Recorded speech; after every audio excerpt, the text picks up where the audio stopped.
Chapter 20. Abraham journeyed on to the region of the Negeb, where he settled between Kadesh and Shur.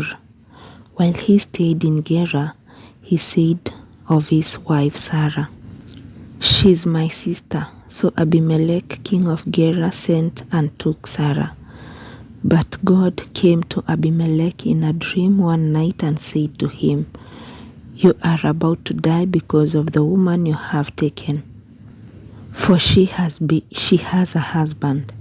Abimelech, who had not approached her, said, "O Lord, will you slay a man even though he is innocent?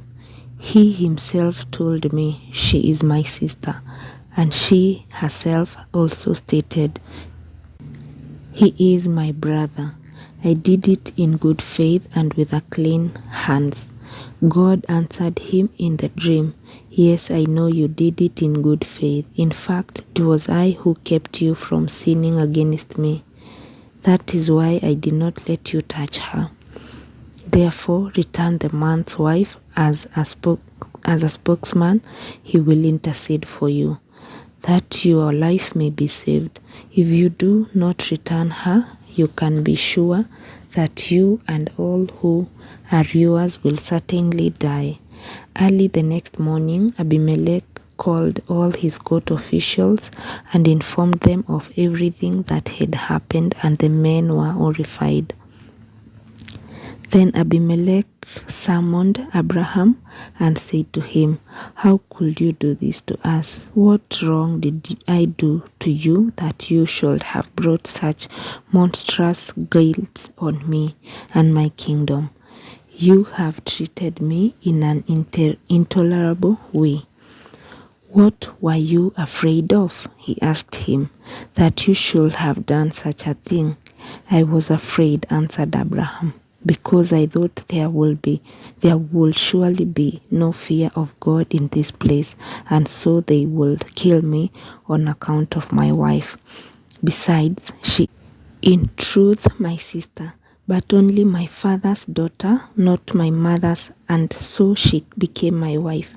When God sent me wandering from my father's house, I asked her, 'Would you do me this favor?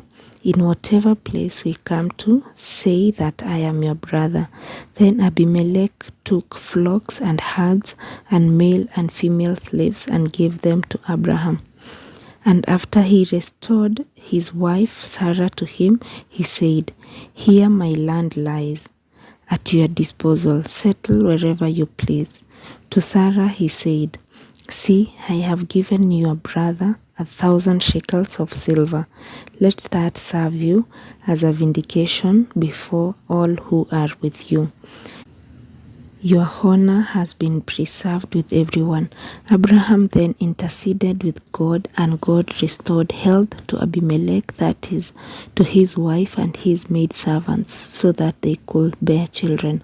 For God had tightly closed every womb in Abimelech's household on account of Abraham's wife Sarah. Chapter 21. The Lord took note of Sarah as he would. He did for her as he had promised. Sarah became pregnant and bore Abraham a son in his old age, at the set time that God had stated. Abraham gave the name Isaac to his son of his whom Sarah bore him. When his son Isaac was 8 days old, Abraham circumcised him as God had commanded. Abraham was 100 years old when his son Isaac was born to him. Sarah then said, "God has given me cause to laugh, and all who hear of it will laugh with me." Who would have told Abraham, she added, that Sarah will nurse children? Yet I have borne him a son in his old age. Isaac grew, and on the day of the child's weaning, Abraham held a great feast. Sarah noticed the son whom Hagar the Egyptian had born to Abraham playing with her son Isaac. So she demanded of Abraham, "Drive out that slave and her son. No son of that slave is going to share the inheritance with my son Isaac." Abraham was greatly distressed, especially on the account of his son Ishmael. But God said to Abraham, "Do not be distressed about the boy or about your slave woman. Heed the demands of Sarah, no matter what she is asking of you. For it is through Isaac that descendants shall bear your name. As for the son of the slave woman, I will make a great nation of him also, since he too is your offspring." Early the next morning, Abraham got some bread and a skin of water and gave them to Hagar. Then, placing the child on her back, he sent her away. As she roamed aimlessly in the wilderness of Beersheba, the water in the skin was used up, so she put the child down under a shrub, and then went and sat down opposite him, about a bow shot away, for she said to herself, "Let me not watch to see the child die." As she sat opposite him, he began to cry. God heard the boy's cry, and God's messenger called to Hagar from heaven, "What is the matter, Hagar? Don't be afraid. God has heard the boy's cry in this plight of his. Arise, lift up the boy and hold him by the hand, for I will make of him a great nation."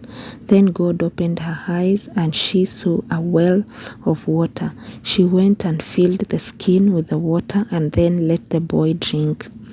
God was with the boy as he grew up. He lived in the wilderness and became an expert bowman. With his home in the wilderness of Paran, his mother got a wife for him from the land of Egypt. About that time, Abimelech, accompanied by Phicol, the commander of his army, said to Abraham, "God is with you in everything you do. Therefore swear to me by God at this place that you will not deal falsely with me or with my progeny and posterity, but will act as loyal toward me and the land in which you stay as I have acted towards you." To this Abraham replied, "I so swear." Abraham, however, reproached Abimelech about a well that Abimelech's men had seized by force. "I have no idea who did that," Abimelech replied. "In fact, you never told me that nor did I ever hear of it until now." Then Abraham took sheep and cattle, gave them to Abimelech, and the two made a pact. Abraham also set apart 7 whole lambs of the flock. And Abimelech asked him, "What is the purpose of these 7 whole lambs that you have set apart?" Abraham answered, "The 7 whole lambs you shall accept from me, that thus I may have your acknowledgement that the well was dug by me. This is why the place is called Beersheba." The two of them took an oath there. When they had thus made the pact in Beersheba, Abimelech, along with Phicol, the commander of his army, left and returned to the land of the Philistines. Abraham planted a tamarisk at Beersheba, and there he invoked by name the Lord, God the Eternal. Abraham resided in the land of the Philistines for many years. The word of the Lord.